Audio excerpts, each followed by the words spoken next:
Mark, how pleasing is it to see Scott McDonald commit his future to the club? Yeah, Scott is a player who is important not only in terms of his ability and his performance on Saturday, but Scott's one of these players in a sense that I've said to the boys out there that dictates in a sense how we can play. He's a boy that gets us up the park, he allows us to get out, he keeps the ball. There's not a lot of defences I think in the SPL enjoy playing against Scott McDonald when he's playing well. So we're delighted obviously, and it also means that we can have that natural kind of consistency to the way we want to play. We don't have to start scratching our heads and wondering how Jacob Blythe or Multy and them are going to combine. The starting point can be Scott McDonald, and then we can build the rest around that, and that's important. We know there were other offers there.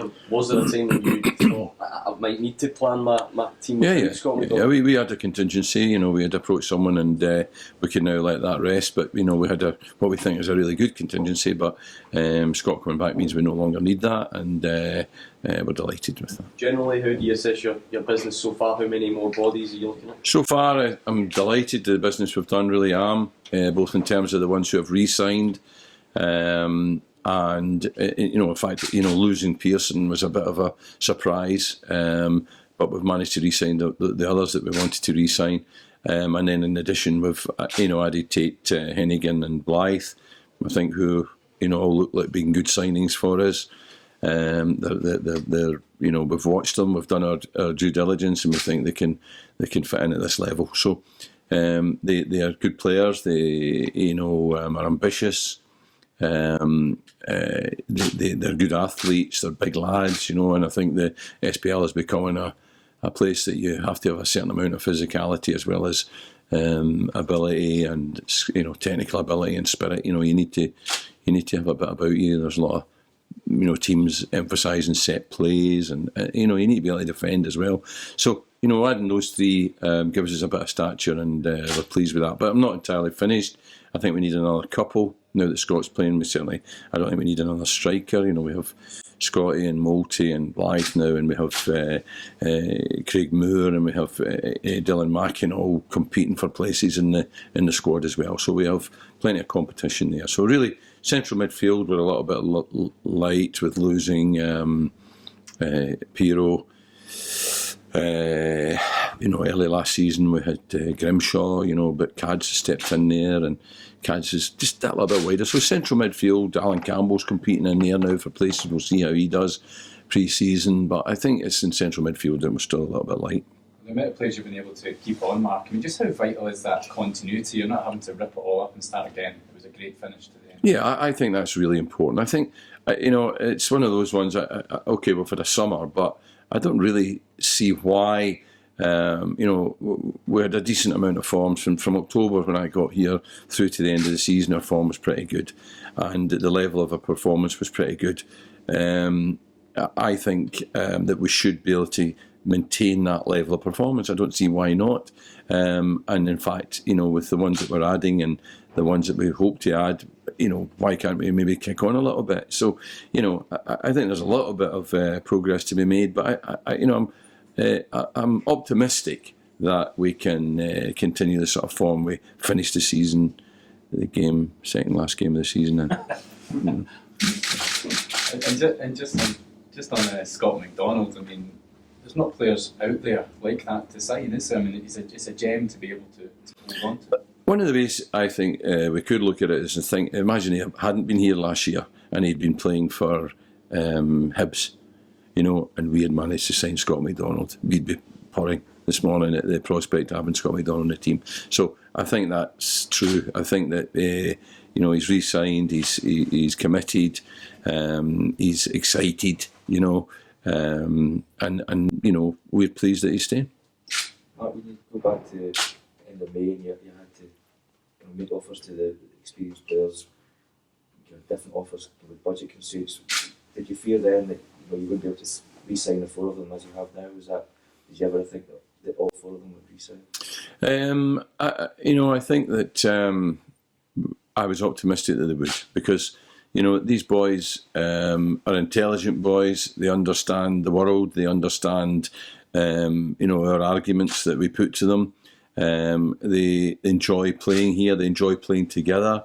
So I think that I was always optimistic, optimistic, that they would re-sign, and in a sense it's not been too much of a surprise to me that they have. I'm delighted that they have, but I was always hoping that they would. When you talk about continuity from last season, these guys are giving you continuity from more than 10 years ago, from the first 10 years, someone as well. Is that important you've got that thread that continues to run right through the club? Well, I think that regardless of whether these guys are in a sense my players. The ones when I came in October and there were players here that hadn't worked with me, I had to win them over, and I'm still trying.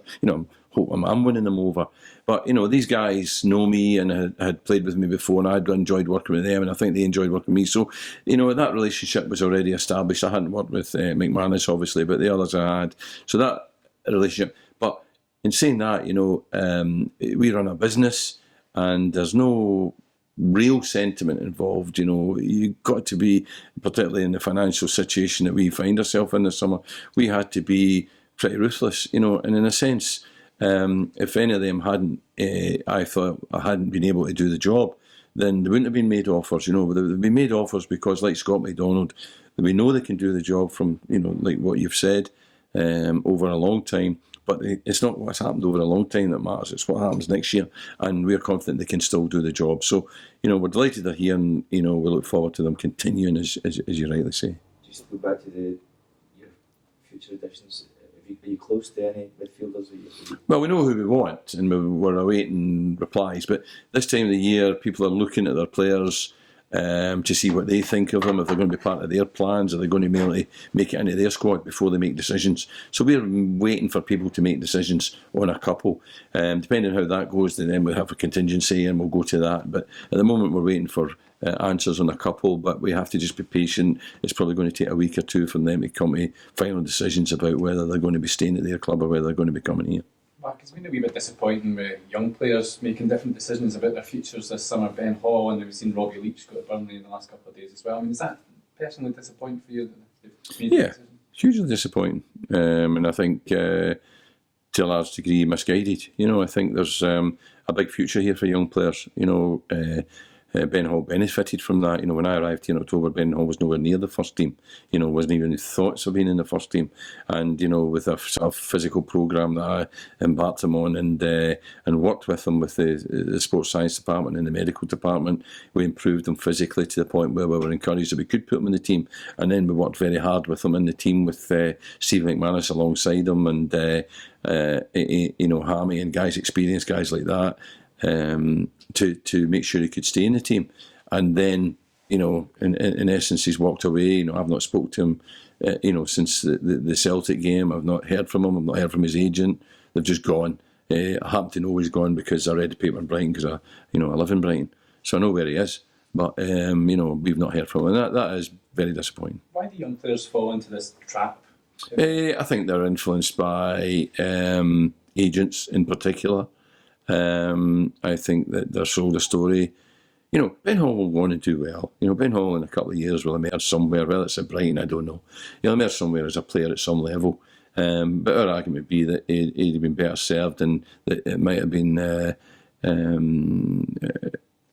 for him to stay here just another year at least, and develop into a fuller player that could go somewhere and go straight into somebody's first team. As it is, he'll spend the next 2 or 3 years probably at Brighton in the younger teams and reserves, and then go and loan somewhere else to one of the lower divisions before he eventually makes his way into, so, he's got all that ahead of him, and we don't wish bad on him. Of course we wish him luck. But, we think he'd have been better served staying here. The club gets a wee bit of money. I mean, how do you balance that up against your wishes for a personal development? Yeah, we don't, because, my responsibility, of course, is to work with Alan on budgets and all that jazz, but ultimately I'm more interested in the team and the players, and and particularly working with young players. That's what gets me excited. And the prospect of me turning into a player that maybe we could have got down the road, for a bit more money, and for him, as I say, going straight down into Brighton's first team, then would have been far more satisfying for us, and I'm sure more better for him.